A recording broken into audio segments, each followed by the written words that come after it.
গেলেই গল্প সমাপ্ত। গেলেই গল্প সমাপ্ত।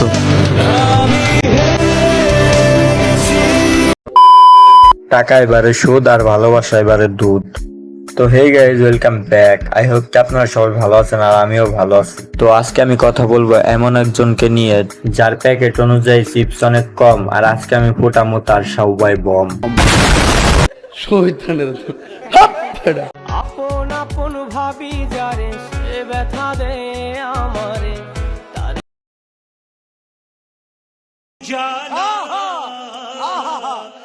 আচ্ছা বুঝলাম, তুই মিউজিক ভিডিওতে কাজ করো, মাসে কত কামাস? 1 লাখ 2 লাখ, বড় জোর 5 লাখ টাকা। তার থেকে ভালো হইব তুই পতিতালের কাজ কর, দিনে 50,000 আর 30 দিনে 15 লাখ টাকা। টাকার আর অভাব হইব না তখন তুই একটা দামি দেখে ব্রাউ কিনতে পারবি আর ফালাফালিও তোর বন্ধ করতে পারবি। আর তোর যদি ডাব জাগাইতে এতই মন চায় তাইলে তুই এক কাজ করিস, জামা ছাড়াই ন্যাংটা হইয়া বাসা থেকে বাইর হইস, দেখবি সেই মজা পাবি আর তোরে দেখতেও ভালোই লাগবো।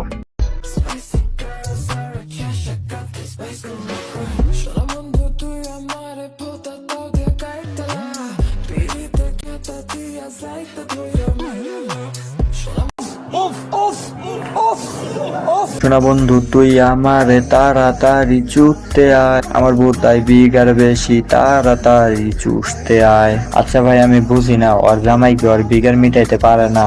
আচ্ছা ভাই, আমি তোকে পার্সোনাল বিষয় না কথা বলতে চাই না, কিন্তু একটা কথা বলি, ওই মাগিটা তো তোর বউ, তাই না? তাইলে তুই তোর বউরে দিয়ে দেহ ব্যবসা কেন করাস? তোর শোনাই কি জুন নাই মাগির পোলা?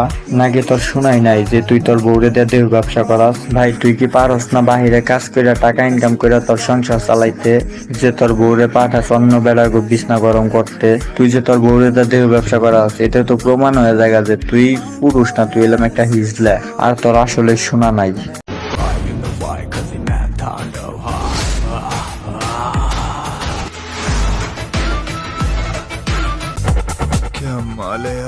দাদি, গাছগুলো একটু কম লাড়া দিও, ডাবগুলো তো ঝুলে গেছে, পড়ে গেলে ফেটে যাবে। যদি ফেটে যায় তোমার ওই ডাব, তাহলে তো না খেয়ে থাকবে বাচ্চার বাপ।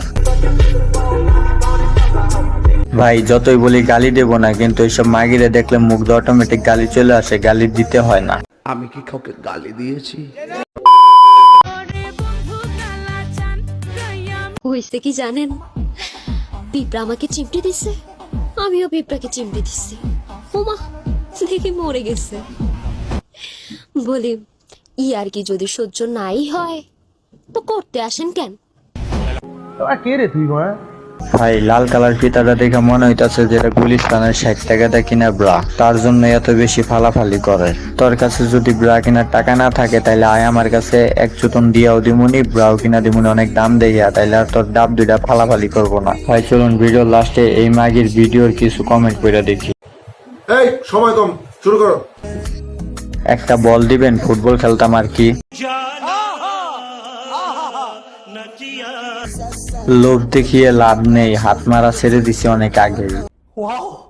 পিঁপড়া কোথায় কামড় দিছে, ফুটবলের মধ্যে নাকি? সমস্যা নাই আপু, চালিয়ে যাও, তোমার ছেলে একদিন তোমাকে দেখে হ্যান্ডেল মারবে। ভাই আজকে এতটুকুই, ভালো লাগলে পার্ট 2 আনবো। ধন্যবাদ, ভালো থাকবেন সবাই।